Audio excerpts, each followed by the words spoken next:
Castillón Confidencial, de Albert Castillón. Bienvenidos, gracias por seguir ahí, por buscar una forma alternativa de información. Gracias por intentar ser libres, tener opinión propia y con errores, a veces pidiendo disculpas. Aquí no se nos caen los anillos, todo lo contrario, no tenemos ni anillos. Nos han quitado todo y por lo tanto también el miedo a perder nada. Y eso es el principal motivo de este espacio de información diario, hora y media, a veces más, cada día de lunes a viernes para echar un pulso a la verdad, a la información de otros medios, para evitar el fango que llega de Moncloa, las mentiras oficiales de la versión de los hechos y para entender un poco más la realidad. Luego ahí cada uno es libre, hace y deshace. Bueno, lo primero, agradecer a la gente que se ha unido al canal. Este es un canal libre, sin un euro de dinero público de financiación. Nunca lo aceptaremos. Los primeros 8 amigos que se han unido, que han ido a la primera página donde pone unirme, han clicado ahí y han buscado su opción A, B o C. Hay 3, una es supervivencia, otra es fidelidad y la tercera es libertad, para hacer una aportación mensual. El primero ha sido tú, José Ferrer, felicidades, quiero conocerte. No sé quién eres, ni de qué ciudad, ni de qué país, pero gracias. El segundo, Hispano, gracias. Francesca, Noelia, Nuria Guijosa, Ricardo G., Miguel Ángel Losada y Paola Ciccinelli. Gracias porque sois los primeros 8 valientes que hacéis posible que este espacio permanezca. Os quiero conocer. Amigos, hay algo que hay que saber y es la cantidad de dinero de sus impuestos que se va en tonterías. Tontería es, por ejemplo, que Pedro Sánchez y su esposa cojan un Falcon para ir a Nueva York a ver un concierto de Serrat y lo pague usted. Y lo han hecho y no hay problema. Tontería es que en la presentación del libro de Sánchez pague usted el streaming, la sala, el alquiler y si cobró Jorge Javier Vázquez. Eso es tontería. Es prácticamente malversación de fondos públicos.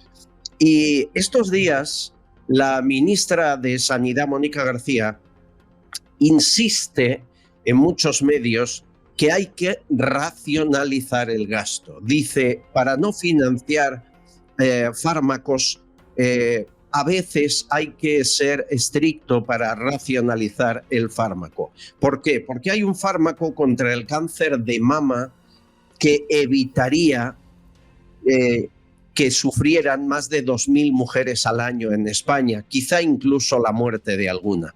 Hay 16 países de la Unión Europea que lo tienen en su sistema sanitario y España no. ¿Por qué? Porque hay que racionalizar el gasto. Miren, para racionalizar el gasto podríamos empezar por ustedes, los políticos, diputados, senadores. A día de hoy, cójanse fuerte, hay 222 exdiputados, exsenadores y viudas cobrando sin hacer nada. Isabel, una oyente, me preguntaba por esto el otro día. Pues sí, los hemos contado. 222 hombres y mujeres cobrando una pensión vitalicia que el Congreso eliminó en el año 2011, pero que no lo hizo con carácter retroactivo. De manera que nos gastamos al año en viejas glorias o en dinosaurios del pasado o en políticos que hace 20, 30 años que dejaron la carrera y siguen cobrando cada mes, nos gastamos 2,5 millones al año. 2,5 millones de euros al año, más de 220.000 euros al mes. La que más cobra, o los que más cobra, porque cobran la misma cantidad, son 3 diputados que lo fueron.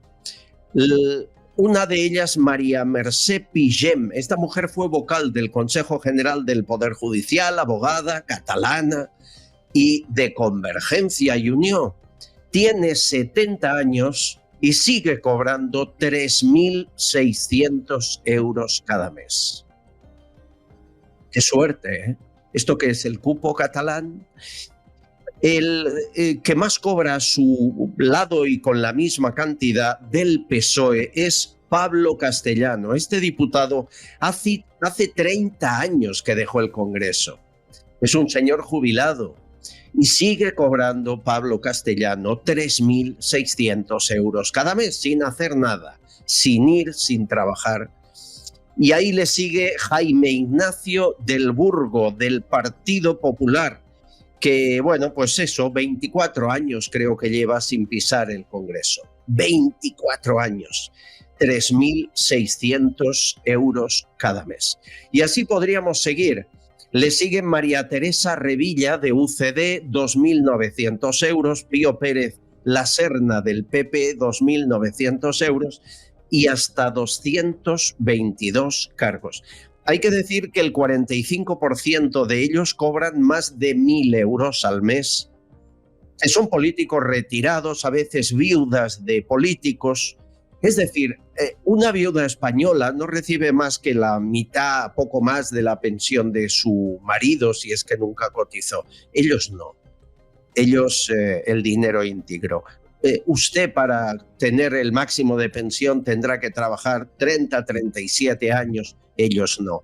Ellos con unos pocos años siendo diputados ya cobran el máximo. Miren, una de ellas es Cristina Almeida.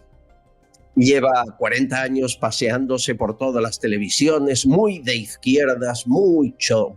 Estuvo 9 años entre diputada y senadora. Cristina Almeida sigue cobrando cada mes 2.700 euros que le caen del cielo. Cristina Almeida, que siempre cerca del poder se vive más caliente, ¿verdad? Recuerden lo que decía de Junts, de Puigdemont y de la amnistía.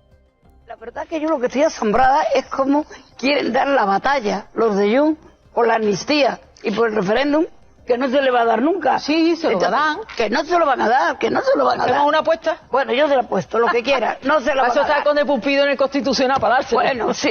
Hombre. Para darle un indulto a este, a lo mejor. Ya verás. Bueno. Celia Villalobos, qué lista eres. Eso sí, hoy es otra. 2.700 euros al mes hacen que cambies de opinión. Yo soy una persona de la amnistía, soy una persona del olvido. A mí no me da miedo la palabra amnistía. Ni que diga Felipe que no está en la Constitución, pues ya la podía haber puesto él. No cabe la amnistía, pero la Constitución no dice en absoluto que no quepa la amnistía, porque no lo pone ni lo prohíbe. Bueno, estos son mis principios y si no le gustan tengo otros. 2.700 al mes lo justifican. Señores, este es el nivel. 2,5 millones al mes se van porque sus señorías, cuando hacen la ley, nunca lo hacen sin el carácter retroactivo, sino que hay que ayudar a los compañeros. Los del PP se ayudan con los del PSOE, se indultan mutuamente y así hacen con el resto, porque en el fondo son, es verdad, una casta, una élite distinta a ustedes, a mí, al resto de trabajadores, a los autónomos. A ellos no les persigue Hacienda, a ellos no se les acosa en los medios.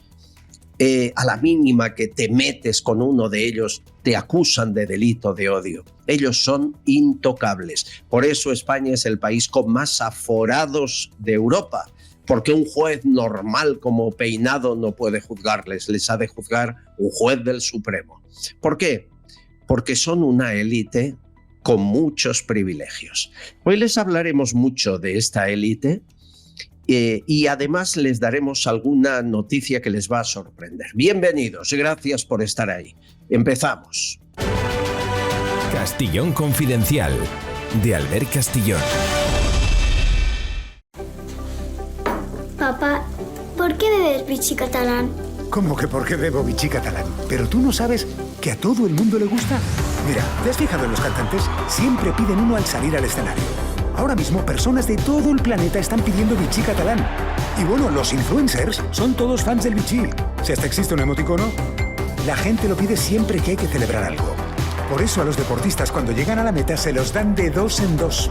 Hay quien pide Vichy catalán debajo del agua. Bueno, hasta en la luna lo piden. ¿Qué? probarlo? Vichy Catalán. Cuando algo es genuino, se hace universal. Amigos, esta es la historia de la infamia. Sabéis que a Miguel Ángel Blanco le asesinó ETA como venganza porque las fuerzas del orden liberaron a Ortega Lara, a más de 500 días secuestrado. A los 10 días de conseguir la liberación de Ortega Lara, secuestran a Miguel Ángel Blanco y, como ya saben, le dan 48 horas de tortura, que es lo que fue hasta acabar con su vida. Hay 2 testigos protegidos etarras que están colaborando con la justicia. Y han declarado que siempre las órdenes para buscar objetivos las daba lo que llamaban el comité ejecutivo, los jefes de la banda. Bien, eso sirvió para reabrir la causa, porque más allá de los autores materiales del secuestro y asesinato de Miguel Ángel Blanco, hay alguien que dio la orden, y esa persona no pagó por ello. Y están en el tribunal sentados 3 jefes de ETA que en aquel momento formaban parte del comité ejecutivo: Amboto, Mikel Anza e Iñaki de Rentería. Y cuando van a ser juzgados, sus abogados defensores dicen que ha prescrito, pero aquí viene la infamia. Quien se pone a su lado para apoyar que ha prescrito el delito, que no se ha de juzgar, es la Fiscalía del Estado. Y ahí es cuando se nos cae el alma al suelo, que la Fiscalía esté al lado de los etarras y quiera dar carpetazo a este asunto. Ya saben de quién depende la Fiscalía, ¿no? Quien se enfrenta a todo ello es un hombre muy valiente, muy a menudo le llamo porque tiene las ideas tan claras como ustedes y como yo. Daniel Portero, presidente de Dignidad y Justicia. ¿Cómo estás, Daniel? Muy bien, Albert. Gracias por la presentación, como siempre. A mí se me cayó el alma al suelo cuando vi al fiscal García Berro diciendo esto ha prescrito, carpetazo, que es lo que ha pedido ahora la audiencia decidirá. Me puedo imaginar lo que pasó por tu cabeza, ¿no? Bueno, García Berro, lo primero que hay que contar es que su nombre es de ideología comunista.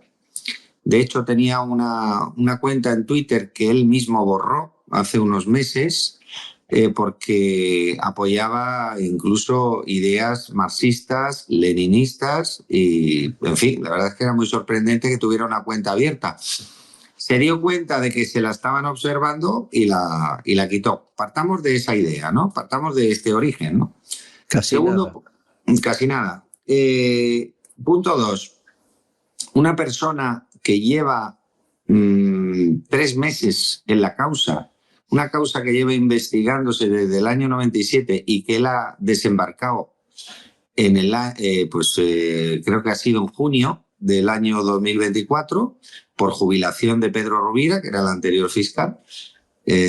Pues ya me contarás tú la idea que pueda tener de esta causa. No tiene ni idea. Y lo voy a decir así de claro. No tiene ni idea. Absolutamente ni idea de lo que ha pasado en esta causa, ni creo que se la haya leído. Y lo primero que hace nada más llegar es decir que se posiciona con los etarras, con los jefes de los etarras. Y se posiciona sin ningún pudor. E incluso en la vista de ayer llegó a decir que él sabía que su actitud era impopular. Más que impopular, dijo profundamente impopular. Esa es la frase que utilizó, profundamente impopular para las víctimas del terrorismo, pero que él tenía que defender el Estado de Derecho. El Estado de Derecho no es que las víctimas consigamos lo que nos da la gana, que eso no es el Estado de Derecho, ni lo que buscamos las asociaciones de víctimas. Lo que pretendemos es que se haga justicia. Y también lo que pretendemos es que se respete el criterio de los fiscales que anteriormente han estado en esta causa y que han defendido que la causa no estaba prescrita. Compañeros suyos, y lo digo, nombres: Pedro Rovira, que fue el anterior, y en el año 2022 hacia atrás estuvo Vicente González Mota, que hizo una exposición muy razonada para decir cómo no estaba prescrito el caso, en el caso de Mikel Anza, Amboto y Rentería, y lo explicó, hizo un escrito muy, digamos, muy didáctico y muy bueno. Y de repente llega este individuo y dice que es por defender el Estado de Derecho. El Estado de Derecho, imagino, de Albarone o del fiscal general también llamado. Es decir, al final de Pedro Sánchez, porque queramos o no, Albert, Bildu, es decir, ETA, es socio de Sánchez. Y Claro. aquí se juegan mucho. Está claro. ¿Estás convencido, entiendo, que el fiscal recibió órdenes directas de sus superiores y quizá del gobierno, ¿no? Estoy completamente seguro de que él tiene, digamos, unas instrucciones claras para que esta causa no continúe adelante. Y ya va a depender de la sección cuarta de la Sala de lo Penal, de la Audiencia Nacional, el que siga o no siga adelante, escuchando las argumentaciones de la Asociación de Dignidad y Justicia, a la que yo represento, o del Partido Popular, que también ayer hizo una buena intervención a través de Jesús Santos, que es su abogado y que fue teniente fiscal en la Audiencia Nacional, es decir, alguien que sabe mucho. Curiosamente, y esto también lo voy a decir, que parece, digamos, tirarnos piedras al tejado, pero yo creo que las cosas hay que dejarlas claras. No estuvo el abogado de la acusación particular, es decir, de Marimar Blanco, no estuvo presente en una vista tan importante, un error importante, y luego la OVT se remitió, o sea, la Asociación de Víctimas del Terrorismo, se remitió a reproducir el escrito que había hecho. Y ayer no era un día para reproducir nada, era un día para rebatir todos los argumentos de este fiscal. Y es verdad que la talla la dio Jesús Santos y la dio Vanessa de Santiago, que es la abogada de Dignidad y Justicia. Poco más. Y eso es lo triste de nuestra sociedad, que cada vez nos olvidamos de estos asuntos y aquí tenemos que pelear todos juntos. No se trata de aprovechar los trenes baratos o el esfuerzo de los demás. No sé si me explico. Oh, te has explicado con mucha claridad. No lo entiendo de la AVT, pero mucho menos de la defensa de Marimar Blanco. ¿Cómo no va a estar esa defensa? Me parece, es como si ya hubieran tirado la toalla, ¿no? Algo que vosotros no habéis hecho nunca. Bueno, como la causa la iniciamos nosotros en Dignidad y Justicia, pues tenemos la obligación de seguir hasta el final y lo vamos a defender hasta el final. Pero necesitamos que estemos todos juntos, es lo que estoy Sin duda. Y ese es el mensaje importante. Daniel, ¿qué hará la Audiencia Nacional? ¿Qué van a decidir? ¿Qué ha prescrito? ¿Qué no? ¿Qué te cuentan? Vamos a ver, yo creo que es muy difícil que ahora diga que está prescrito. Es una cuestión que ya se debatió en un recurso anterior en el año 2000, pues hace casi un año. No, un poquito más de un año. No, más de un año. En abril del 2023 se discutió sobre el procesamiento y sobre Iñaki Rentería en concreto, si estaba o no estaba prescrito. Y recuerdo que uno de los componentes de la sala, que se llama Fermín Echarri, hizo un auto, fue el ponente del auto, en donde dejó claro que era una cuestión que tenía que dilucidarse en las cuestiones previas de la vista oral. ¿Vale? Es decir, no ahora. ¿Por qué tantas prisas tiene el Ministerio Fiscal de cerrar la causa antes de la vista oral? Por la sencilla razón de que no quiere que esto pueda llegar al Tribunal Supremo. ¿Por qué? Pues seguramente porque como esta fiscalía, este fiscal en concreto, cree que todo se rige por la política, dirá, bueno, es que en el Tribunal Supremo la composición no nos beneficia, tal. Estarán pensando en cábalas de este estilo. No lo entiendo, porque la justicia teóricamente debe ser independiente en todos los sentidos, y el más independiente debería ser el fiscal, que no lo es. No lo es. Y se le demuestra viendo estas prisas exacerbadas. ¿Por qué tienen prisa? La prisa es porque la presión la tienen por Bildu. La tienen por Bildu. Bildu no puede permitir que esto ocurra. Y evidentemente Bildu, a través de Otegi o a través de su grupo parlamentario en el Congreso de los Diputados, lanza mensajes claros al gobierno diciendo esto no puede seguir adelante. Y, lógicamente, aquí está la Fiscalía, o no sé si la Fiscalía, yo defiendo muchísimo a fiscales de la Audiencia Nacional y otros fiscales, pero determinados fiscales que, bueno, que parece que prefieren obedecer estas órdenes, ¿no? Y es muy triste porque esto no tiene nada que ver con la legalidad. Esto más bien parece Venezuela, que ya Venezuela 2.0 o España 2.0, ¿no? No lo sé cómo llamarlo. Señores, está pendiente la prescripción o no, pero lo más grave ya ha ocurrido: etarras y gobierno en el mismo bando frente a las víctimas. Daniel Portero, presidente de Dignidad y Justicia, gracias por estar siempre. Un abrazo. Un abrazo muy fuerte, Albert, y seguimos, hay que seguir. Seguimos en la trinchera, amigo. ¿Qué historias les traemos aquí? Cuánta falsedad, cuánta mentira. Bueno, pero hay que saberlo para que nadie se lleve a engaño. Miren, intentamos ofrecer información confidencial dándole una vuelta a todo, y hay ahora mismo un chantaje, llámenle chantaje, soborno, presión, coacción, como quieran, entre el gobierno y Puigdemont. Por eso se fue Santos Cerdán corriendo a Suiza a ver a Puigdemont por orden de Sánchez. Puigdemont le ha dicho a Sánchez que va a hacerle caer todas las votaciones en el Congreso si no aprueba ya la amnistía. Hasta que la amnistía no sea un hecho, las votaciones de Sánchez son un fracaso, y lo está demostrando. ¿Cuál es la amenaza? ¿Cuál es el chantaje de Sánchez a través de Santos Cerdán? Como no apoyes al gobierno, por ejemplo, los presupuestos, el techo de gasto, todo eso que han de aprobar, convocamos elecciones anticipadas y así no hay amnistía, y a volver a empezar de cero. Esto que les cuento es información confidencial, pero hay alguien muy bien informado que seguro que tiene más datos. Pepe Rossinyol fue presidente de Sociedad Civil Catalana. Bienvenido, Pepe. ¿Cómo estás? Yo muy bien. ¿Qué tal estás tú, hombre? Pues esto parece una pelea entre grupos de criminales, ¿no? O de la mafia. Total. Sí, pero es como un bucle. Estamos en el bucle. O me apoyas o convoco elecciones, no tienes amnistía. O me das amnistía o no te apoyo y vamos a elecciones. Entonces, tremendo. Estamos en un bucle. Al final no ¿Y cómo acaba esto? ¿Quién gana el pulso? Yo tengo la sensación de que esto acabará en elecciones anticipadas. Esto es que es insostenible. Porque además, la gracia de todo esto, que no sé si lo visualizáis el tema, es que básicamente lo que pide Puigdemont es que hay de lo mío. No está pensando ni grandes gestas, ni grandes secesiones, ni grandes cesiones para esa gran patria catalana, sino, oye, ¿qué hay de lo mío? Oye, la amnistía que me habéis hecho es un churro que no lo van a aceptar de ninguna manera. Y hoy está arreglando su propio culo, si me permite decirlo de esta manera. O sea, estamos en esto. ¿Y qué pasará? Que al final Puigdemont controla férreamente el grupo parlamentario de Junts en el Congreso y la está haciendo la vida absolutamente imposible, desde luego.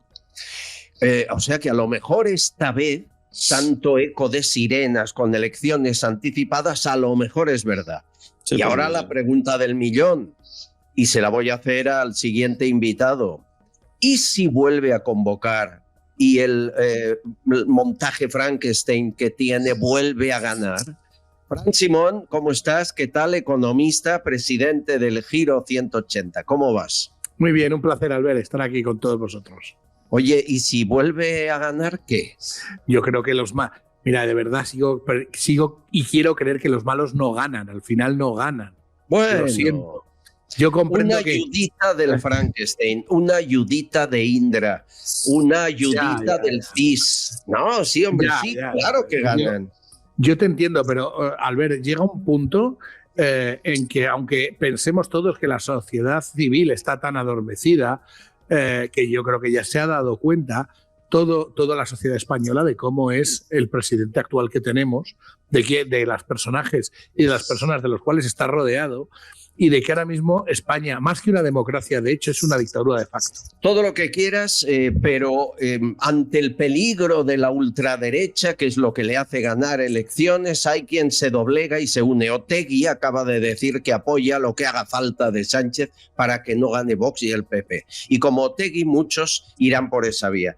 Aunque no lo comprendo, porque eso se dijo con Milei y ganó Milei. en Argentina. Eso se dijo con Meloni, ganó Meloni. ¿Dónde está la diferencia, Pepe, con España? ¿Por qué aquí no? Bueno, joder, porque hemos de tener un claro cuál es el sustrato cultural de nuestro país. Quiero decir, al final, el relato de nuestro país desde los años 70 lo construyó la izquierda. Nadie lo contrapuso. Hay una especie de esquema guerra civilista, blanco, azul malo, rojo bueno, moral e inmoral. ¿Nos gustará o no? Oiga, ¿por qué? Porque se ha dejado hacer. Oye, pues de aquellos polvos estos lodos. Es decir, ¿por qué es eficaz ese mensaje? Porque está esto. ¿Y por qué es posible que vuelva a ocurrir esto? Es decir, y permitirme, no es que gane, es que gobierne. No es lo mismo. Ah, claro. ¿Sabes? Yo recuerdo una conversación, permíteme, Fran, yo recuerdo una conversación con un alto cargo de Moncloa que me decía, mira, mientras esto se rasga la vestidura, yo cuento con guitos y tenía uno más que el contrario. Y gobierno. Es que esto es el juego de la política. Yo no sé a quién le sorprende. ¿Sabes? Oye, tú tienes uno más que el contrario, has ganado. Punto, pelota. Y termino, Fran. Y está haciendo una jugada maravillosa y fantástica para volver a repetir Frankenstein en Cataluña. El que no quiera verlo, ¿por qué no lo vea? Bien. Está claro, bueno, Fran. Yo añadiría, Pepe, si me permites, varias cosas. Primero, el ganador de las elecciones en España no es ningún partido político. Son todos aquellos que no votamos. Que somos más que los que votan. Sí, somos más que los que votan. Como retórica. Segundo, bueno, son hechos estadísticos y matemáticos. Retórica. Otra cosa es, no, pero déjame que termine. Perdón, es que es un Fran Simón, perdona. Bueno.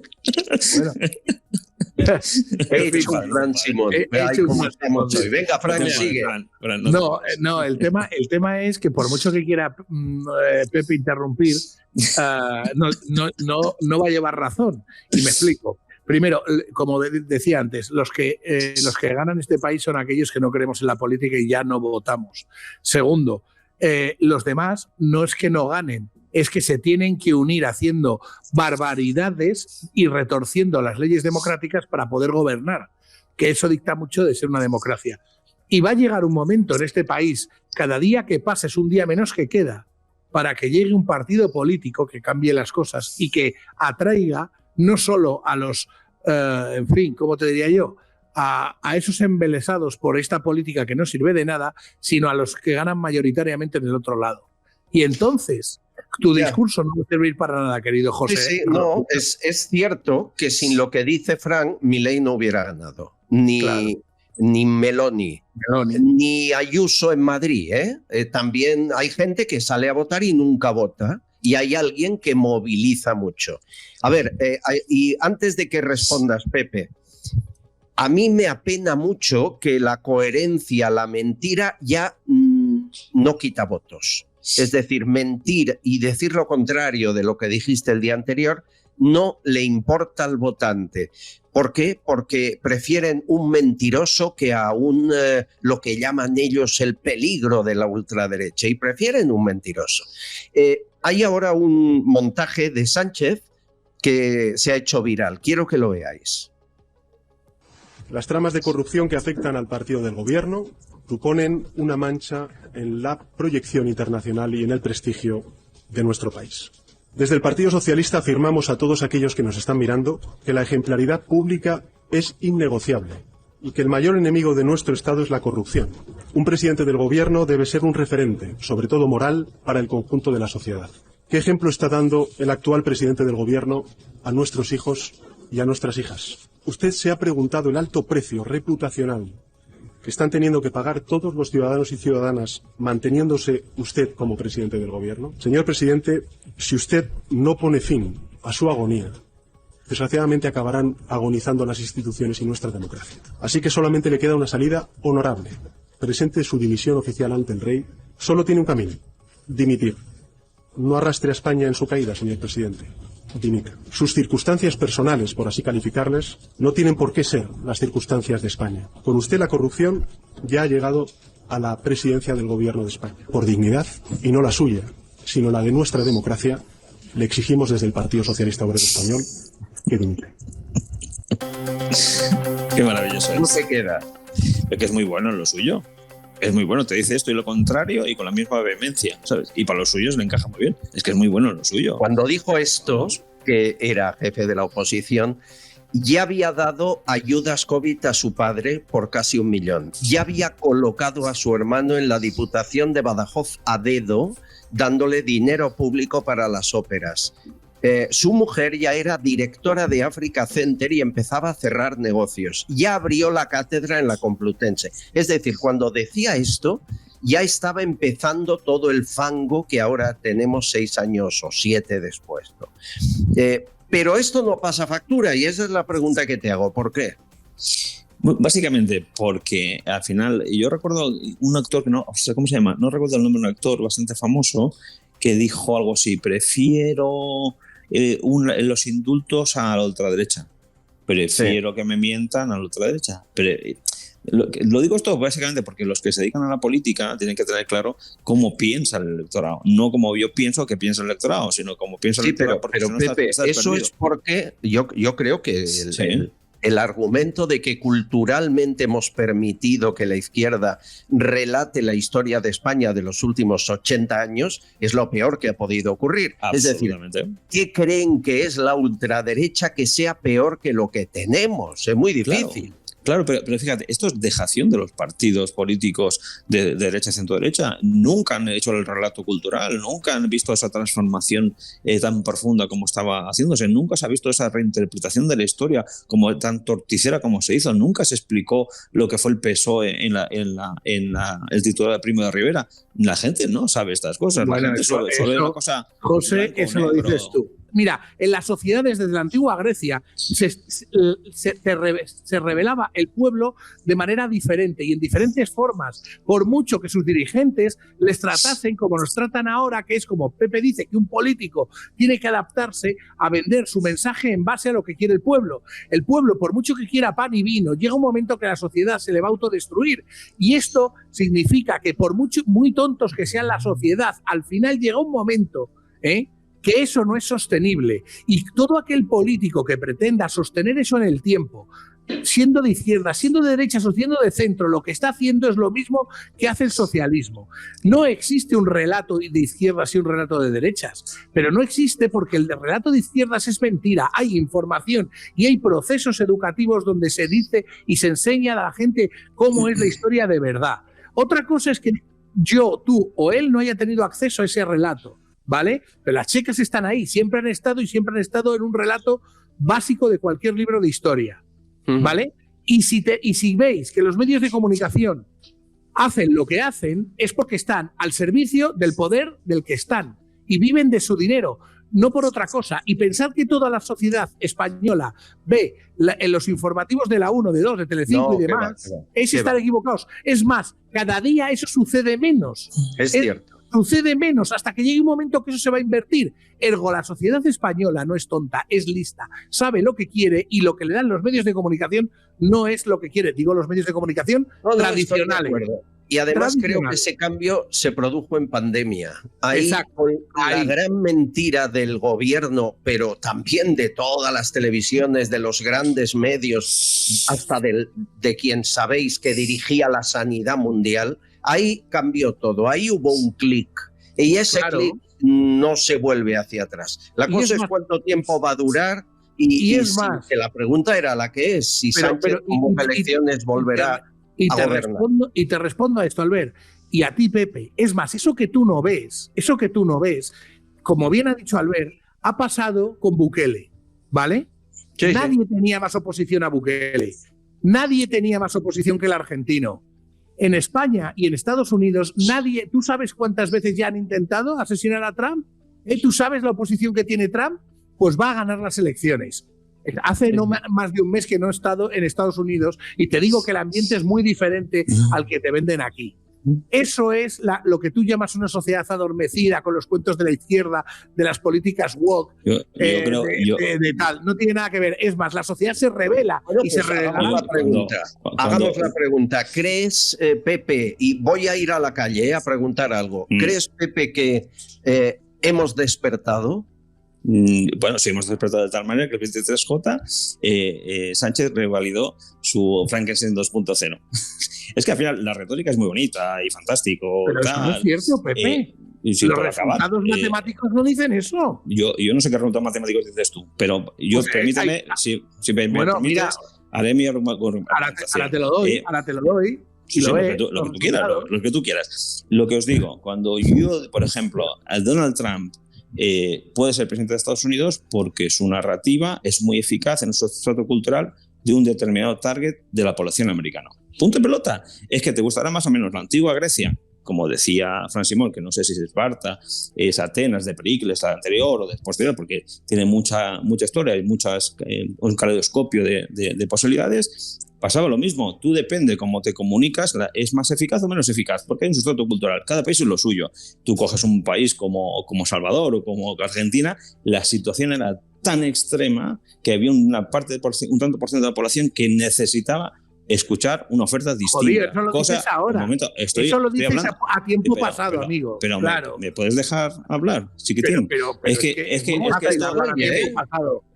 que yo te estoy diciendo. Claro, es que tu argumentario a tiempo pasado nos está haciendo una pregunta a tiempo futuro. Bueno, yo voy a tiempo futuro. Hay una cosa, Fran. El que vamos a la calle. El que da mi argumentación soy yo y al único que responde es Albert, no a ti. Yo digo lo que me da la gana. ¿Sabes? ¿Lo entiendes? Hombre, claro, sí. Entonces, pues deja de interrumpirme y te puedes decir, deja de interrumpirme porque solo dices retórica como si fueses de un partido, tío. Como si estuviese para un partido. Cuando tengas al meeting, pues, pero a mí no me interesa para un partido, sea uno de un partido, sea no de un partido. Además, como Fran Simón. Nos vamos a dejar ahí, vamos a mutear a mis amigos y nos vamos a la calle. En base a lo que dicen los dos invitados, en el fondo no son tan distintos los argumentos, pero los analizan desde puntos de vista muy dispares. Nos pasamos la vida en redes, en este programa, en muchos medios, diciendo que estamos viviendo en una autocracia, en un principio de dictadura. Incluso hemos llegado a decir que esto se parece a Venezuela. ¿Recuerda? Bien. Hemos salido a la calle a preguntar si usted tiene esta sensación. Y ya le digo yo que no. Es decir, que una cosa es lo que contamos algunos y otra es la sensación en la calle. Hemos encontrado muy poca gente que crea que está en peligro, lo cual en sí es aún más peligroso. La encuesta la ha hecho Tuxén Castillón. Escuchen. ¿Cree que España va de camino a una dictadura? Yo creo que no, que vamos en camino a que haya cada vez más derechos, ¿no? De libertad, pero vamos, que todo puede ser. Por referencia a lo vivido en mi país, las tendencias socialistas se prestan mucho a implementar sistemas autoritarios.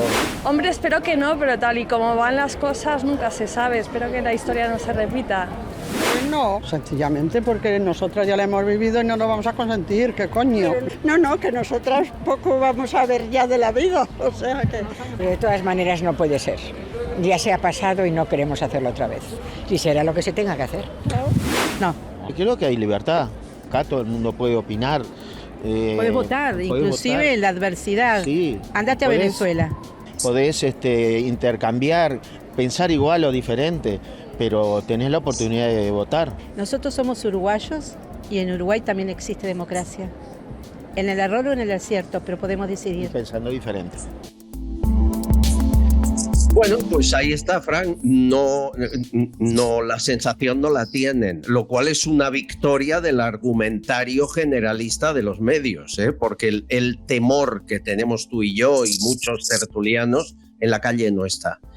Eso me da más miedo todavía. Dos cosas. Respondiendo a sobre lo que pasó el 23J, he sacado aquí los porcentajes y las estadísticas. La derecha española, por hablar de dos bloques, izquierda o derecha, la derecha española ganó, y ganó el 33% para el Partido Popular, el 12,4% para Vox, el PNV, que a lo mejor el señor Rosiñol dice ahora que no, pero es un partido de derechas. Otra cosa es que diera por sus intereses el apoyo a la izquierda. Esto creo que lo tenemos claro.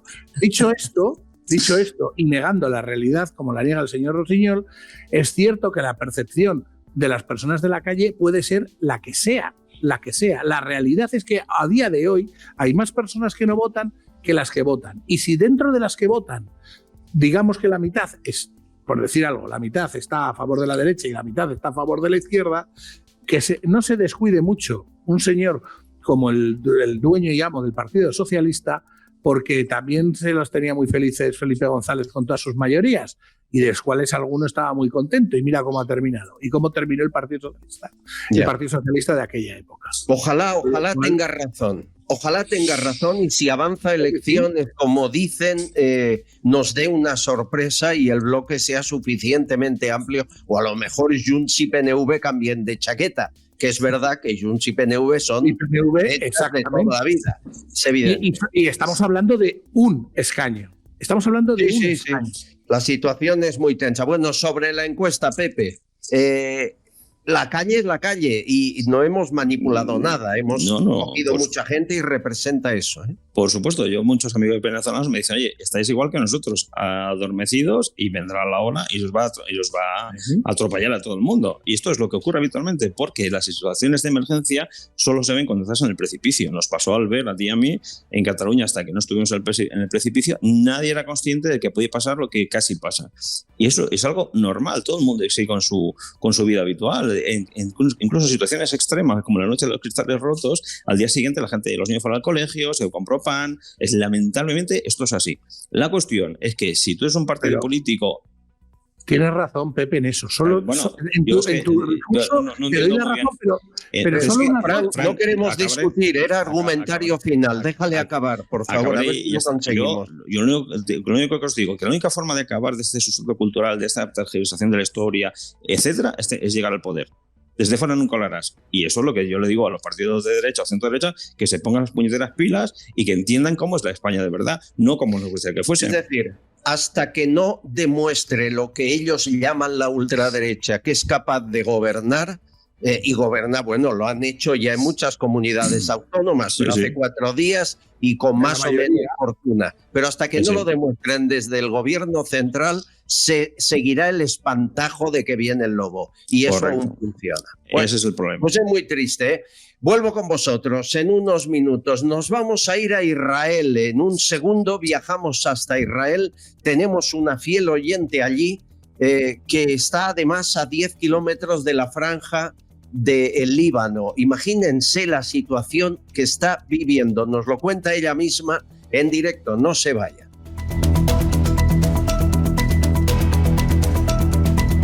Estás escuchando Castellón Confidencial. Máquina del fango. Bulos que se propagan. Quieren cerrar este medio de comunicación por no seguir las órdenes del gobierno. En los medios y en las páginas web. Ayúdanos a mantener esta trinchera de libertad de prensa. A seguir siendo libres y no aceptar ni un euro de dinero público de nadie. Que ponen altavoz a esos bulos y a esa desinformación. Puedes apoyarnos con tu donación en Bizum, PayPal, a través del Supergracias de YouTube, en iVoox o en nuestro número de cuenta. Más información en nuestro correo albercastillon7@gmail.com. Castellón Confidencial, de Albert Castillón.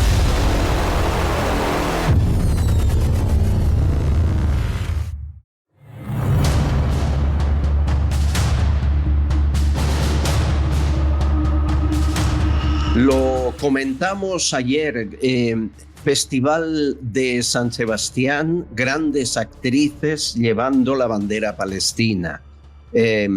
Bardem felicitándose por haber recibido un premio, pero sufriendo, dice, por el genocidio de Israel. Es como si el pueblo de Israel no tuviera derecho a defenderse y además los mismos que están todo el día defendiendo a Palestina y atacando a Israel, luego de Venezuela ni mu, no hablan de el dictador ni intentan acabar con él. Es más que sospechoso. Me van a permitir que echemos un vistazo a cómo viven en el día a día en Israel.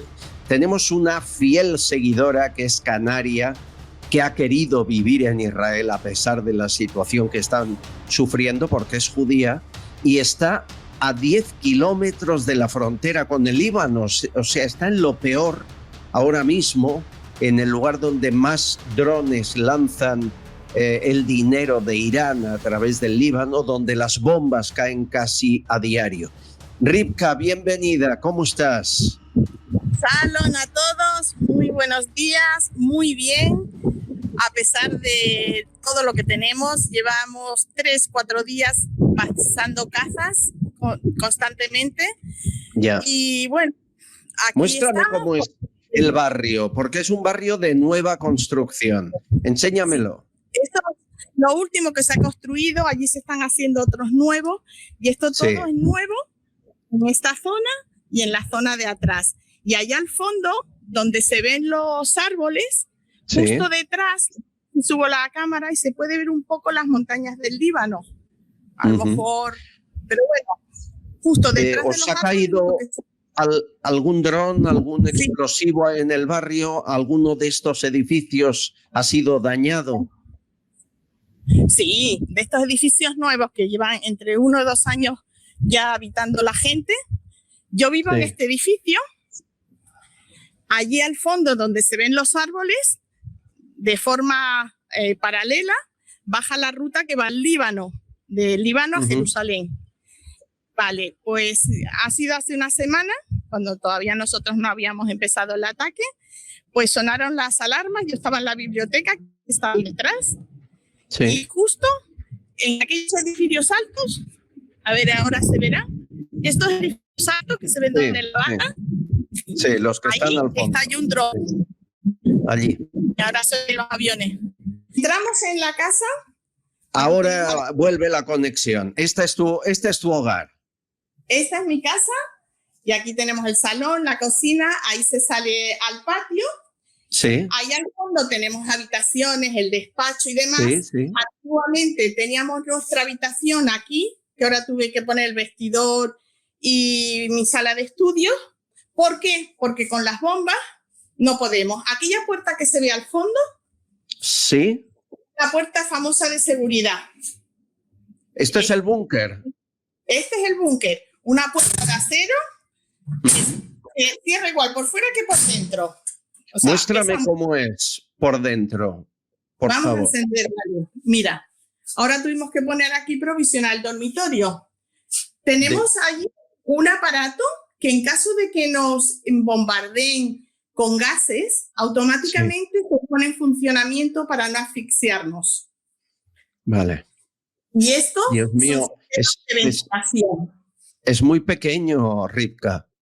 Todos son iguales, de 3x3 más o menos. Por eso es muy pequeño. Entiendo que habéis puesto la cama de la cantidad de horas que os pasáis ahí dentro, ¿no? Claro. ¿Por qué está? Muéstrame el búnker, por favor, y dime cómo está aislado. ¿Qué tiene? ¿Paredes gruesas, metal? ¿Qué materiales? Son de hormigón totalmente. Esto se lo han hecho de todos los muros, las 4 paredes y el techo. Aquí hemos tenido que poner el dormitorio provisional mientras esté la guerra, porque a cualquier hora te pueden sonar las sirenas y hay que entrar aquí. Narilla, al estar a 10 kilómetros, es una de las zonas rojas donde no tienes ni un minuto para refugiarte. Ni un minuto. Y luego, cuando ¿Cómo paran es las... que tiene ventana, Rivka? ¿Cómo es que tiene ventana? Mira, la tengo abierta un poquito para que veáis. Esa ventana es un cuadrado de acero. Acércate, A ver si no se nos corta. a ver si no se corta. Vale. Ahí. Esto pues lo dejo por el día un poquito abierto para ver ventilación, que debe estar cerrado. Estos son los cerrajos de cerramiento, que tiene 2. Y esto es acero, pesa mogollón.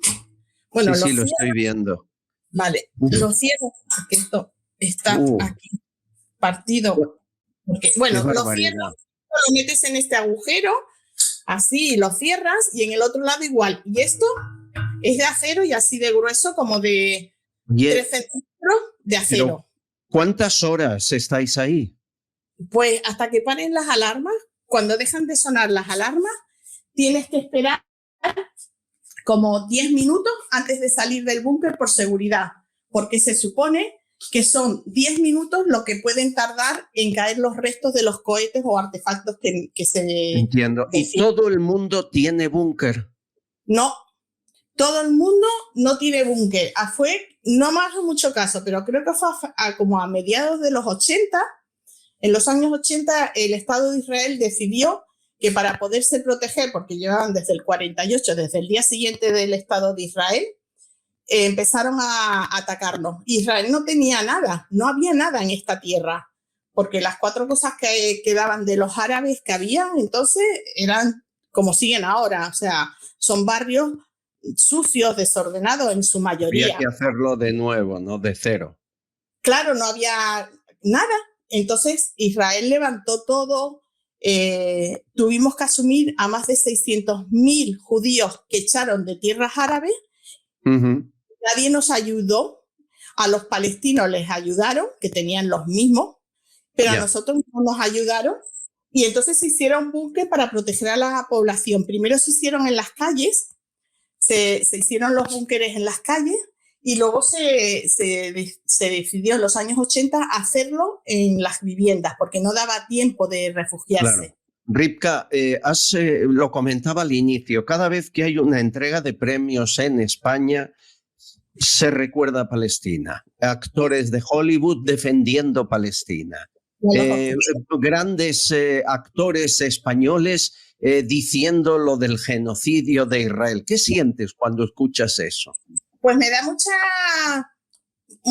pena por un lado de la ignorancia de esa gente, y me da rabia de que no tengamos ningún apoyo políticamente en ese sentido, en su mayoría, ¿no? General.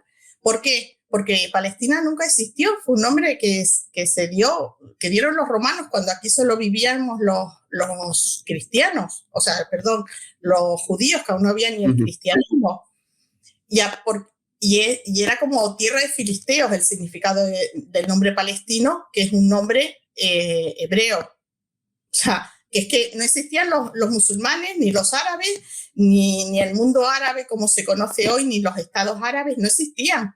Entonces, solo estábamos, como decir, los judíos, otomanos, los romanos que conquistaban toda la zona. Y de repente llegó esta gente, mira, cuando se hizo el Estado de Israel, todos nuestros dirigentes tenían pasaporte con el nombre de Palestina, que le dieron los ingleses. Pero nunca fue una nación, nunca fue un país. Simplemente se quedó ahí y siempre se llamó la tierra de Israel, que era como estaba. ¿Qué ocurre con esta gente? Yo les invitaría, ciertamente, tanto que todos estos que están por ahí como gallitos locos peleando contra Israel, yo les invitaría a que vinieran, pero no a Israel. Yo les mandaría unos aviones y directamente, si hace falta, en paracaídas.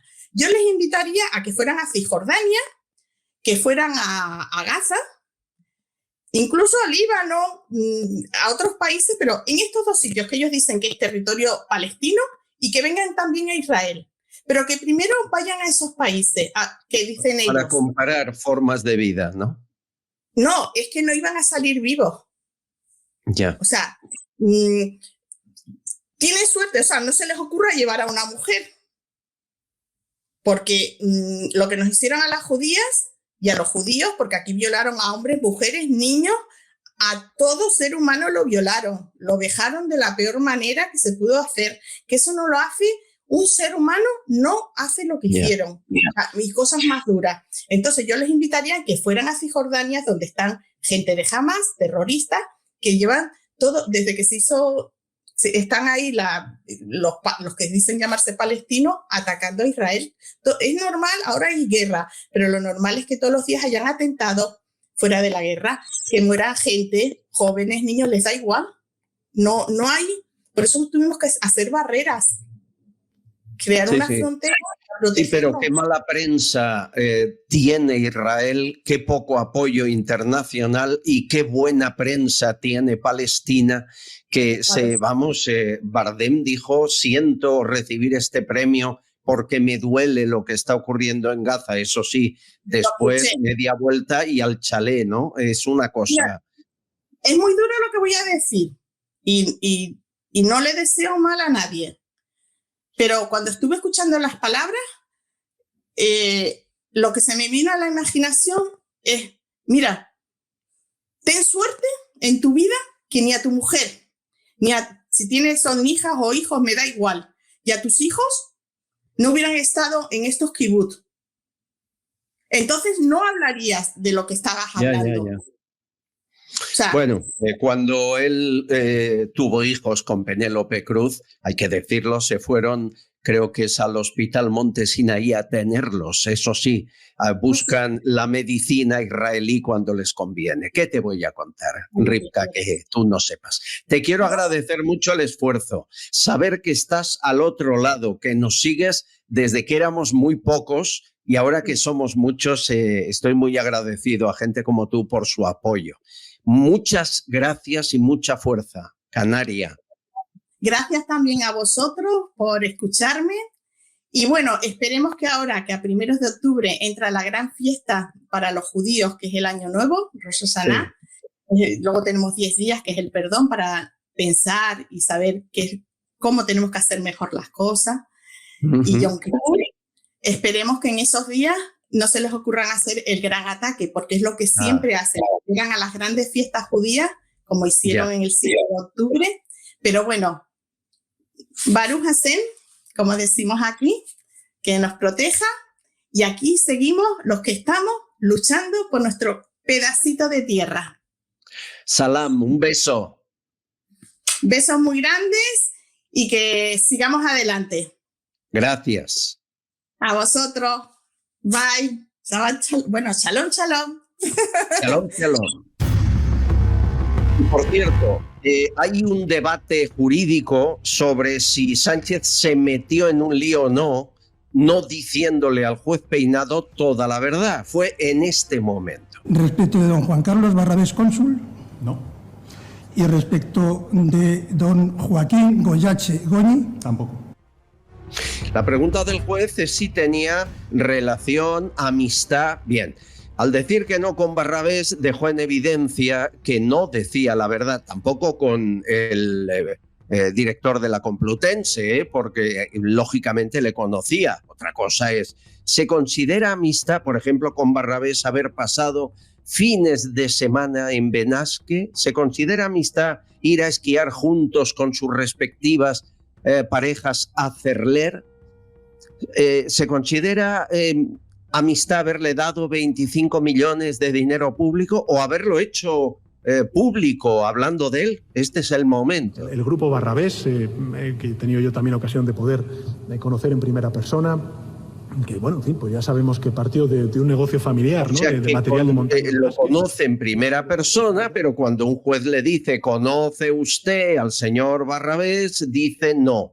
Bueno, ahí está el lío y veremos en qué acaba, porque mentir a un juez puede llevar hasta penas de prisión cuando eres testigo. Un testigo no puede mentir, un imputado se entiende que lo puede hacer.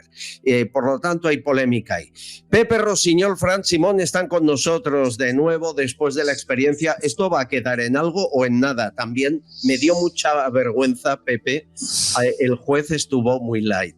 Es decir, el artículo famoso que no le permite declarar es solo por lo de su mujer, no por el resto. Y no le repreguntó qué es lo que debería haber hecho el juez Peinado. Sí. Pero claro. Sí, yo desde mi desconocimiento jurídico, porque no puedo hacer ningún argumento porque no tengo conocimiento suficiente a nivel jurídico, pero sí me pareció muy flojo y se quedó muy en la superficie. También es cierto, se puede interpretar como que mintió. O sea, es que si escuchas la pregunta del juez, ostras, también es muy interpretable lo que puede decir este señor, ¿sabes? Yo creo que mintió, por supuesto, ¿sabes? Como ciudadano lo escucho eso esto ya y no parece que está mintiendo, pero que mintió no, Sánchez no es noticia ya. Pero, hostia, es que lo vi demasiado ambiguo la pregunta que le hizo esto. Al final, Frank, será verdad que los jueces le tienen miedo a Sánchez. Hay dos que se han prejubilado, García Castellón, bueno, que se jubilan ya en enero, y el juez del caso Bolov en Barcelona, Aguirre. Peinado, ya ven, lo están recusando, y la juez Viedma, la del caso David Sánchez, en la cuerda floja. Hay que tener, un juez ha de tener miedo a un presidente del gobierno. En principio no tiene por qué tenerle miedo. Y no por eso nada, no tiene por qué tenerle miedo. Yo no creo que tampoco es verdad. O sea, quiero decir, yo no creo que Sánchez mintiese.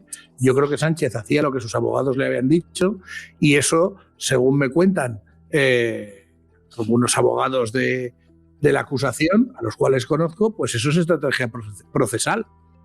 Ellos no van a decir nunca nada que sí a nada, van a decir que no a todo y van a esperar a que haya un fallo procesal para que en ese momento se anule todo y ya está. Y mientras tanto ellos callados. Eso es lo que a mí me dicen que es la defensa que les hace tanto su abogado como el fiscal.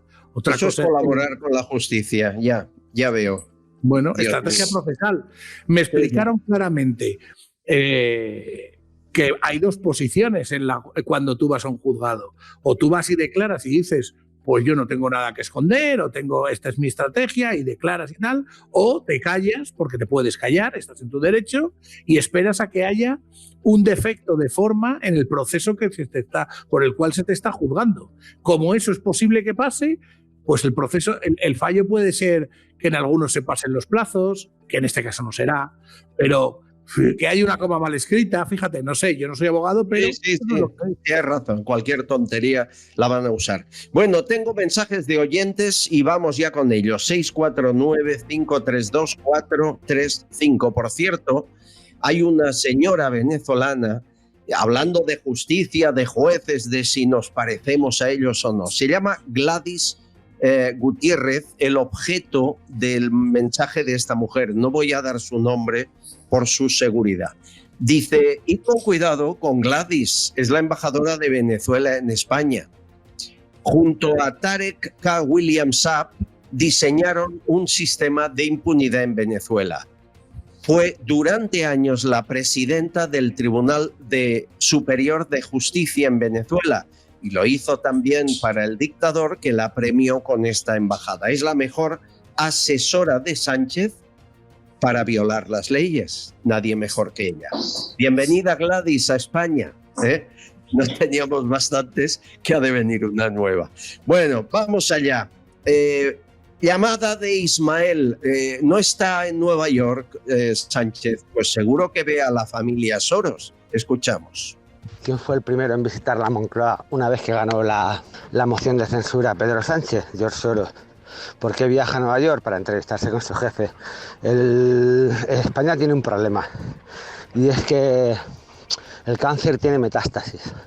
Se ha extendido por todo el sistema, por todo. No solo está en la política, no solo son los jueces, no solo son la policía, es todo el funcionariado. España es un país, como lo llaman ellos, un estado fallido. No hay un estado aquí. Atención, hay dos saharauis pidiendo asilo en el aeropuerto de Málaga y no se le quiere dar. Esto no había pasado nunca. Nos lo cuenta Fernández y comenta sobre la historia Ignacio. Quisiera que por favor os hicierais eco de la noticia de que hay dos saharauis en el aeropuerto Adolfo Suárez Baraja que han pedido al gobierno español asilo político. Parece ser que está ya confirmado que Pequeño Marlaska, el Instituto Ministro del Interior que tenemos que soportar, pues lo va a denegar. Entonces no entiendo ese doble rasero de que entren inmigrantes ilegales totalmente descontrolados y estos ciudadanos, que a todos los efectos, muchos de ellos tienen el DNI español, no se les dé el mismo trato. La deportación de 10 saharauis a Marruecos, ordenada por Marlaska, me ha hecho recordar la tradicional acogida veraniega por parte de las familias españolas de niños y niñas saharauis, desde los campamentos de refugiados en el desierto. Pero este verano no se han publicitado estas vacaciones infantiles en España como se hacía antaño, con entrevistas y reportajes de gran interés humano. Qué razón tienes, y es cierto, ¿eh? Esto nunca se había visto, Frank, que cojan a implicados saharauis que se mojan, que defienden su país y los deporte a Marruecos. Es llevarlos al enemigo, ¿no? Bueno, es que Pedro Sánchez tiene un acuerdo con Marruecos por el cual ha reconocido que el Sáhara es marroquí. Entonces, partiendo de esa base, pues imagínate el trato que les da a los saharauis. Ahora, ¿por qué no se acoge a eso? Bueno, porque realmente no son saharauis para este gobierno. Son marroquíes y quieren entrar de forma legal. O sea, imagínate, esa es la aberración más absoluta. Curioso, deben ser los únicos marroquíes que deporta, ¿eh? Claro, porque... pero al ver, es que habéis hablado de Soros, ¿no? Es el anterior. Sí. El negocio de la esclavitud va basado en los impuestos que tú y yo pagamos, y Pepe también, para que vayan ONGs a recoger a auténticas manadas de seres humanos y, bueno, hagan que se mueran, que muchos fallezcan. Todo esto tiene que ver con esto del pueblo saharaui, porque mientras tanto a Soros sí que le interesa que entren aquí riadas y riadas y riadas de inmigrantes ilegales, igual que en su momento reconoció que se le escapó, que le interesaba que la frontera más tensionada, según él, que era la de África con Europa, llegaran más para el norte.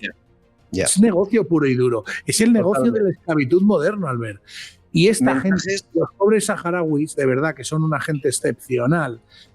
Lo que hay que hacer es hacerles un poco más de caso y ayudarles más. Vamos con Venezuela, tenemos muchos mensajes. María Isabel y Yasmín. Yo dije desde hace 7 años que Zapatero era el que estaba construyendo el puente de plata entre Venezuela y España, para que aquí se pudieran refugiar todos esos sinvergüenzas. Y efectivamente así es. Desgraciadamente hemos estado durante mucho tiempo viviendo esta situación, pero ahora es cuando nos sentimos mucho más visibilizados, aunque esa palabra no es muy correcta, pero bueno, demuestra un poco lo que quiero manifestarte. Te agradezco muchísimo, te admiro muchísimo y por favor no nos abandones. Esto es una lucha larga, pero que afortunadamente con la ayuda de muchos de ustedes, de la gente decente de España, de los diputados decentes y el partido más decente de España, hemos logrado reconocimiento para nuestro presidente electo Edmundo González. Y ahí estaremos, favoreciendo a pesar de las dudas, de las críticas, de todo. Ya saben que yo no voy a volver a los... recibo más mensajes a favor y en contra de Edmundo González, pero ya me comprometí ayer que los guardo, lo escucho todo, pero los guardo. ¿Por qué? Porque no es lo importante. Ahora lo importante es, aquí ha habido elecciones, ha ganado alguien, el gobierno español colabora en el fraude, participa en el fraude, se lleva al ganador y obedece las órdenes del perdedor. Y eso creo que es prioritario a que Edmundo González haya hecho, deje de hacer, traicione o no traicione. Yo di mi opinión, hay un vídeo por ahí de hace días, pero no voy a volver a eso. Hay que unirse, en eso sí estoy. Yo creo que aún hay esperanzas, Pepe, ¿cómo lo ves? Porque María Corina sigue allí. Edmundo, de acuerdo, todo lo que quieran, pero está haciendo sus maniobras, sus entrevistas. Parlamento Europeo le reconoce. ¿Hay esperanzas de que se llegue a un acuerdo y el dictador se vaya? Pues a corto plazo no lo veo. Vamos, no lo veo porque al final este hombre controla todo el aparato represivo y los militares. Y además ya se ha quitado absolutamente la careta, la poca careta que le quedaba ya se ha quitado. Con lo cual ya no tiene ningún tipo de complejo para actuar como lo que es, como un dictador. Con lo cual los dictadores son como son, ¿sabes? ¿Cuántos dictadores han dejado de forma voluntaria el poder? A mí solo se me ocurre uno, que fue Pinochet, con aquel referéndum que hizo en 83-84, no recuerdo el año exactamente. No hay más, no hay más. Yo lamentablemente no lo veo a corto plazo una salida, porque este tipo, además, con todo lo que se rodea, el narcoestado, todas estas historias que ocurren alrededor del gobierno venezolano, no soltará el poder, vamos, lo siento, pero es que no va a ser así. Ojalá me equivoque. Si me equivoco, os invito a los tres a cenar, a los dos a cenar. Pero vamos, ya te digo yo como que... Como invites a Frank, te pone veneno, no lo hagas. A ver, tengo a Hugo por aquí. Pero que no, Pepe, no, pero tienes razón, pero si no debatimos un poco, si no hay que... Sí. Venga, vamos, no hay alegría. El ombligo. Oye, Hugo, el cárcel de Puebla, eso es importante. Por favor, desde Uruguay. Estamos con la gente de Venezuela. A pesar de todo, pronto los venezolanos serán libres. Necesitamos esperanza, también, y yo voy a colaborar en ella. Me cuentan más. Pablo me manda algo que no es verdad y quiero decirlo porque aquí uno de los motivos de este espacio es desmentir bulos. Dice, en el Valle de los Caídos llevan días sin agua están haciéndoles la vida imposible, en Navidad les quitaron la luz, quieren que se vayan los monjes. Bueno, he llamado al Valle y no es cierto. Y la gente que me lo dice es de absoluta confianza. Ni en Navidad cortaron la luz, ni ahora han cortado el agua. Lo digo porque si fuera verdad yo sería el primero en denunciarlo, pero no es verdad. O sea que cuidadina, y yo sé que ante la duda me lo preguntan, yo lo intento averiguar, a veces meto la pata, pero pasemos algún filtro. Un Kaiser dice, las ONG son los buitres del Estado que se quedan con una buena tajada. Vamos, ¿no se acuerdan lo que contamos aquí de Alejandro? Le dijo, es dueño de un hotel en Valencia, y la ONG le dijo, no, les pones un bocadillo por la mañana, uno por la tarde, uno por la noche, así 5 meses. Y fue el amigo Alejandro el que les hizo un menú decente, porque la ONG quería ganar más dinero con ellos. Esto así de testimonios tenemos en toda España. Desde Venezuela nos escriben, soy un viejo profesor jubilado en Venezuela, arruinado por el régimen de Maduro, como todos los educadores. Gracias por su solidaridad con nosotros y que Dios le bendiga. Merisa, cada 21 de septiembre en Irlanda rinden tributo a la Hermandad de Marineros fallecidos de la Armada Invencible Española. Qué pena que lo hagan en Irlanda y no en España. Es verdad. José María, la narcodictadura venezolana acogió a de Juana Chaus y su pareja por el proceso de paz, entre comillas, cuando era alta traición. Bueno, que llevan años, señores, haciéndonos la vida imposible, fastidiándola, poca libertad. Y Paco desde Suiza dice, soy español en Suiza hace 12 años. Elon Musk habla con Biden y cuando habla de Biden en Twitter parece que lo haga de Sánchez. Fijaos, porque el mensaje es exacto. Hemos visto el vídeo y es verdad. Habla y lo que dice, y bueno, ¿de qué está hablando, no? Al final será verdad lo de la élite mundial, Fran Simón, que tú siempre me dices, ¿eh? Al final será cierto que hay un pequeño grupo que lo maneja todo, pero todo. Bueno, no sé. pero yo no lo digo, se sabe, ellos lo dicen y de hecho han hecho unas políticas para eso. Cuando se habla de la agenda de las políticas woke, se sabe quién está detrás de eso. Cuando se habla de la Agenda 2030, la Agenda 2030 que la saca la ONU, se sabe quién está detrás de eso porque son ellos los propios que lo dicen. Pero vamos, no, es que no creo que haya que esconderse para nada. Los fondos de inversión que compran Fidelity, BlackRock, que compran y cuando ves esos dueños sentarse con el señor que era el dueño de Microsoft y decir que ellos son los creadores de la Agenda 2030, pues en fin, por algo es. Algo es. Mira, yo creo que descubrieron una cosa que no sé si os acordáis, el día a día, y esto cambió el mundo. Microsoft, no sé si os acordáis, antes vendía sus programas, Word, Excel, ¿os acordáis? Tú te los descargabas y los tenías en tu ordenador para toda la vida. Pero, amigo, descubrieron una cosa. ¿Para qué vamos a vender algo cuando tú puedes suscribirte todos los meses? Claro. Esto viene a ser la riqueza mundial. ¿Para qué te vas a comprar una casa cuando puedes alquilarla todos los meses? Traducido en la política, no tengas posesión de nada, que así será más feliz. Ese es el mensaje a lo mejor que Rosiñol decía antes, ¿no? Que llega a la gente. Bueno, ahí está. A ti hoy te preguntan la hora y acabas hablando de Rosiñol. O sea que adiós, Frank, trátalo bien. Adiós. Un abrazo. Si dando la razón a Rosiñol. Voy a contarles 2 historias más para su información que me parecen importantes. Una, hay un informe de la OCDE de junio pasado que dejaba bien a España sobre su reforma laboral, sobre la subida del salario mínimo. Bien, pues hoy sabemos que ese informe la OCDE lo hizo a cambio de dinero. Sí, se pagó para que dijesen que Yolanda Díaz no lo hacía mal. ¿Cuánto? 150.000 euros, lo publica el amigo Carlos Cuesta. Es decir, Yolanda Díaz pagó 150.000 euros de dinero público a la OCDE para decir que su reforma laboral era un éxito. Felicidades, Yolanda, así también lo hago yo, ¿eh? Y la última, Antonio Hernando, seguro que se acuerdan, era portavoz del PSOE, con gafitas, luego se lo cargó Sánchez, luego lo recuperó, en Moncloa como jefe del gabinete de la presidencia. Lo acaban de nombrar secretario de Estado de Telecomunicaciones. ¿Para qué? Para dos cosas. Una, para controlar a compañías tecnológicas como Telefónica, Vodafone, Orange o Huawei. ¿Quién es el comisionista lobista de Huawei en Europa? Rodríguez Zapatero. No digo más. Y dos, han colocado a Hernando para controlar las licencias de televisión.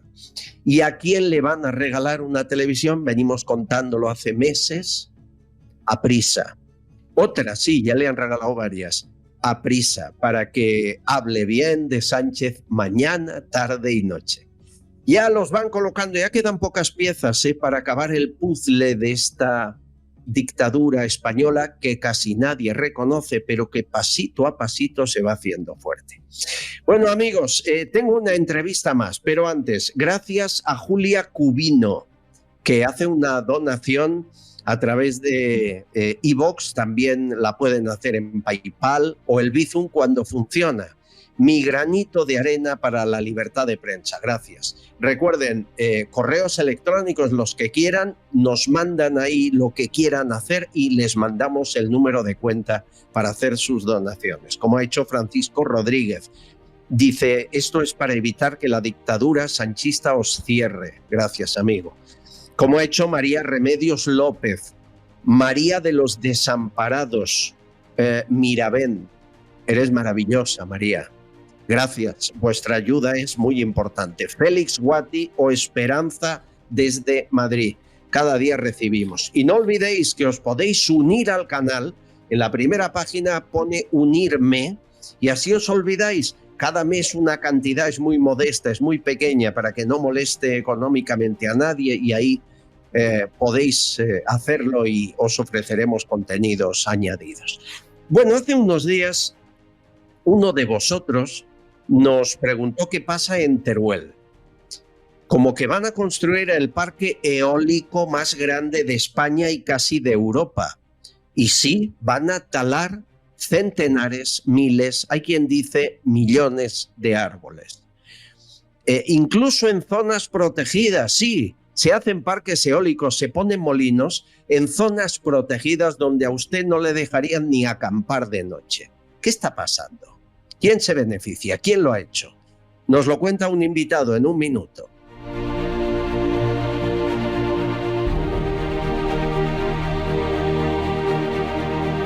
Estás escuchando Castellón Confidencial.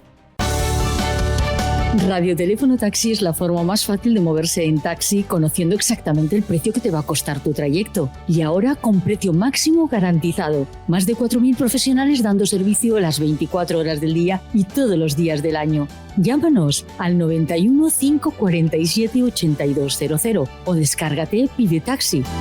Radioteléfono Taxi, tu taxi profesional, sostenible y seguro.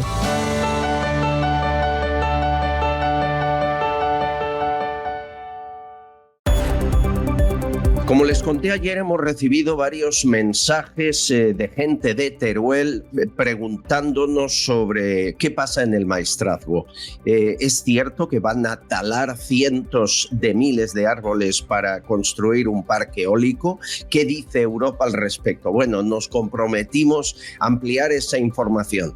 Y ocurrió, pues como pasa a menudo en verano, último Consejo de Ministros del mes de julio, y ocultó ese Consejo de Ministros la aprobación de 20 parques de renovables en Teruel. Parte de esos parques en espacios protegidos. Hablamos de 125 aerogeneradores de 200 metros de altura, hablamos de casi 200 kilómetros de alta tensión y de deforestar. Ahí hay dos versiones. Unas me hablan de 890 hectáreas de bosque, otras de 2.000.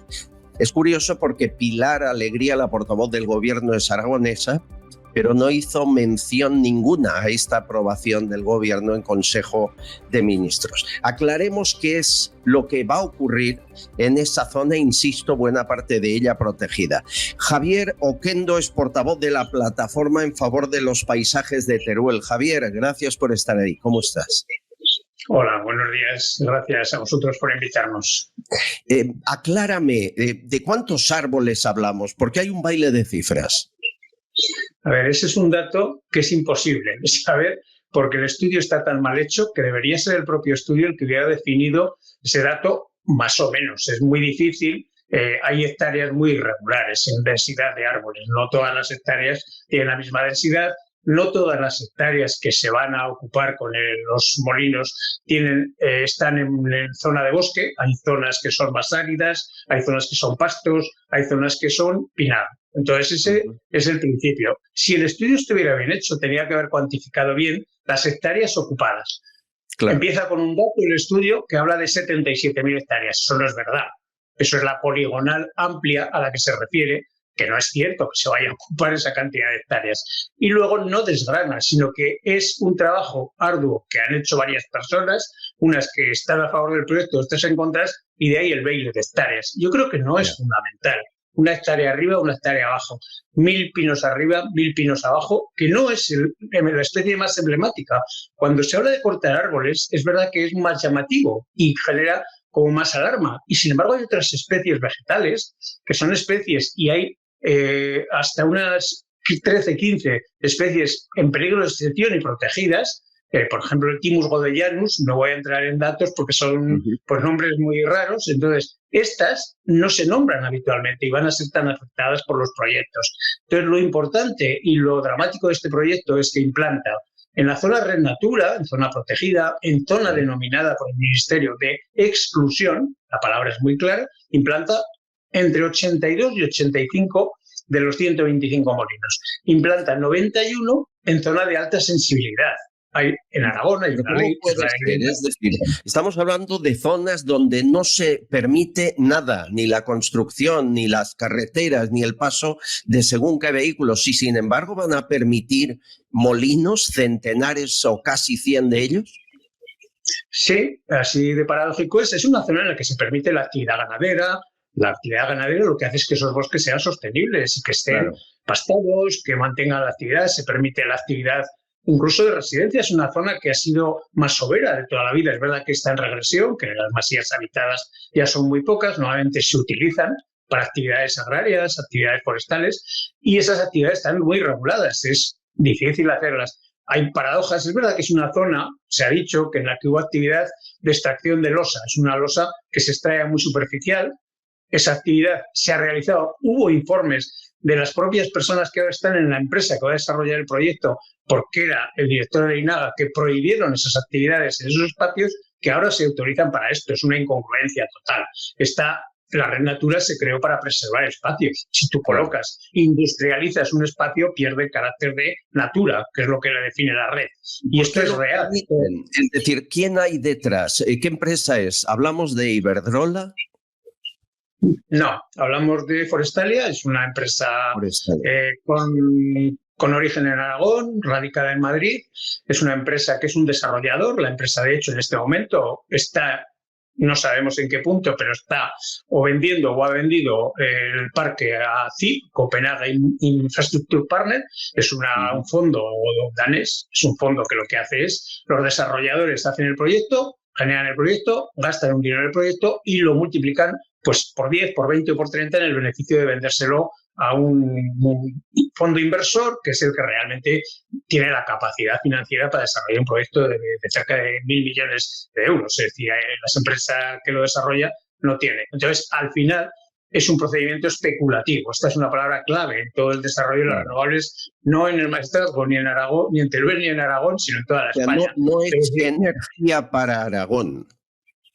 No, eso tampoco. Luego, la energía, evidentemente, se evacúa hacia Morella. Morella es ya provincia de Castellón y ahí, por una línea, pues va para el desarrollo del Levante. Es decir, se va a consumir. Ayer mismo, en una charla que había, pues la Dirección General de Energía y Minas y una empresa nos contaba que el 50% casi de la energía que se produce en Aragón renovable se exporta.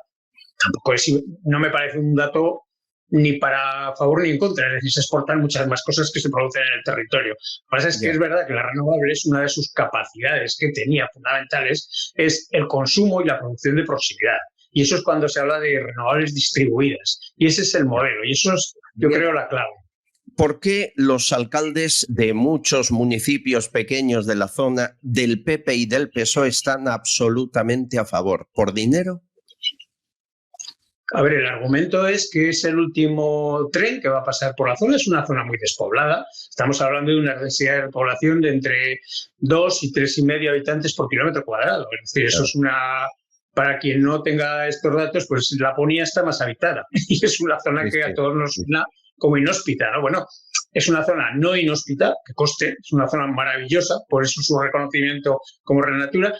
Entonces, en estas zonas deprimidas, cualquier cosa que pueda revertir ese proceso, que genere empleo, que procure una recaudación a ayuntamientos que están infradotados, pues genera una expectativa, y yo lo entiendo, y es razonable, y es hasta un planteamiento lógico. El problema es que ni va a generar empleo, porque eso está demostrado que las renovables, y cada vez menos porque están más automatizadas, no generan empleo, y va a generar unos recursos que esos recursos evidentemente no van a saber en qué utilizarse.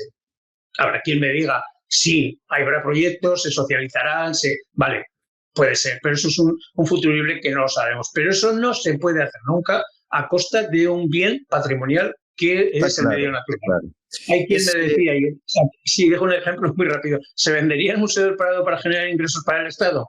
Claro, nadie se le ocurriría, es una barbaridad, por lo mismo. Dígame, ¿hay más zonas protegidas en España, Red Natura, donde hayan puesto molinos?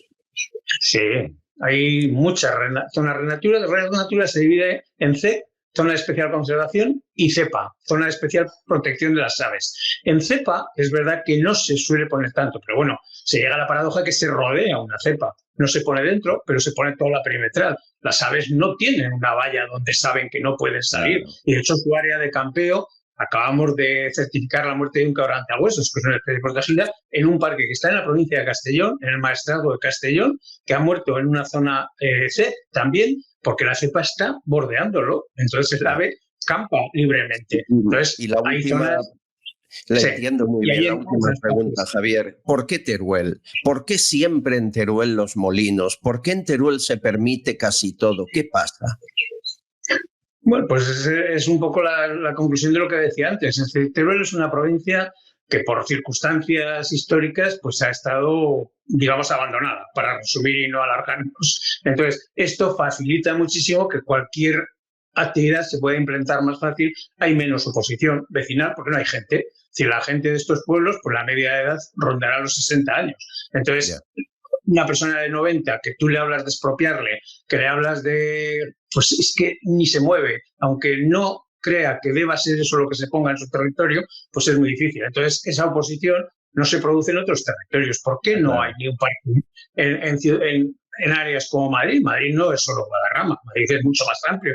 Pues porque está mucho más poblado, habría más oposición, hay más respeto por el paisaje. Aquí el respeto al final es la pobreza, genera pues que si tú a un rico le das un chusco de pan, es fácil que lo rechaces. Si se lo das a un pobre, es fácil que lo coja.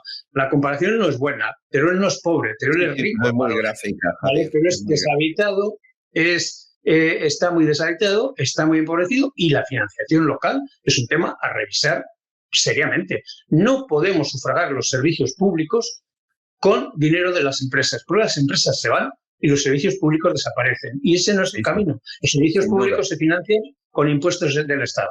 Y además, de alguna forma, están comprando lo que hacen. Javier Oquendo, portavoz de la Plataforma en Favor de los Paisajes de Teruel. Gracias por la información. Estaremos muy alerta. Muchas gracias. Muchas gracias a vosotros.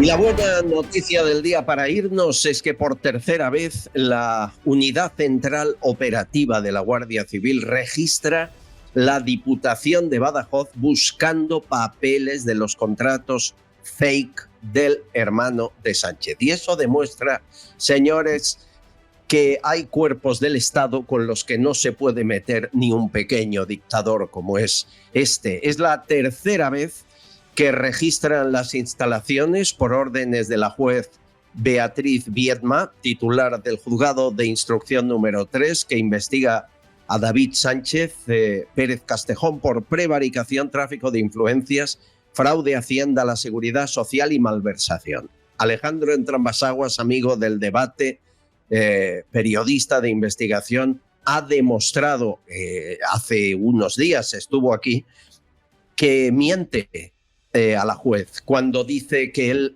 vive y cotiza en Portugal.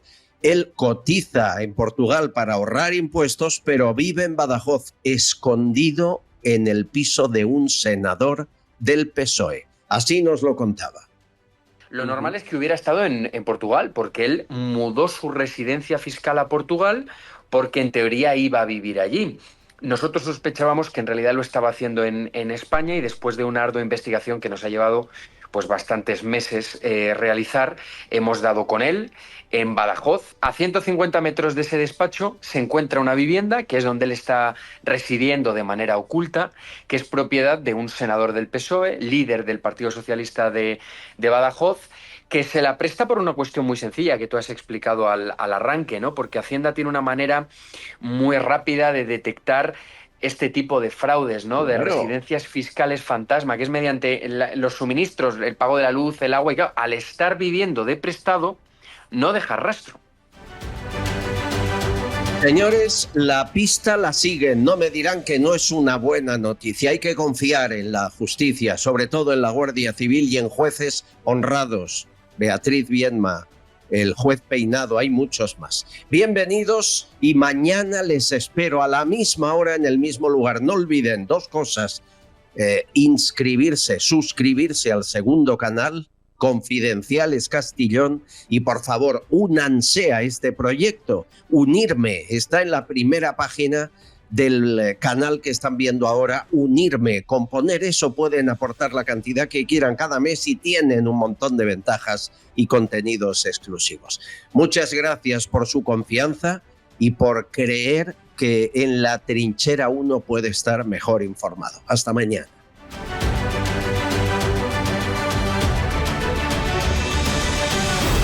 Castillón Confidencial, de Albert Castillón.